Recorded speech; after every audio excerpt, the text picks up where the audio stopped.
V tem videu bomo pokazali, kako samodejno postaviti osi v prereze in kako prilagoditi njihove dolžine, da se bolje prilagodijo situaciji in prispevajo k urejenosti osnutka.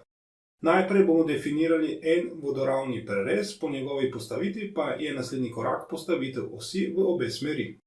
Preprosto kliknemo na mesta, kjer želimo, da se oznake osi prikažejo v vsaki smeri.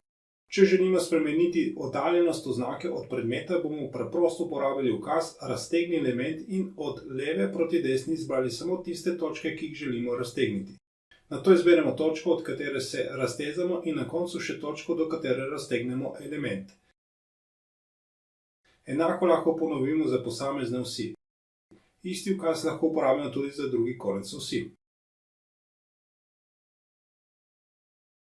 Nato bomo izbrali še en navpični prerez in postavili osi navzgor. Pojdimo na ukaz Raztezanje in preden izberemo, kaj želimo raztegniti, z desno miškino tipko izberemo seštevek.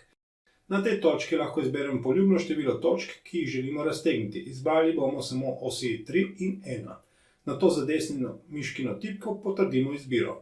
Nato sledimo preostalim korakom za raztezanje elementov kot v prejšnjem primeru. Na ta način smo z eno potezo raztegnili le želene elemente. Hvala vam za vašo pozornost in želimo vam prijetno delo v Alplanu.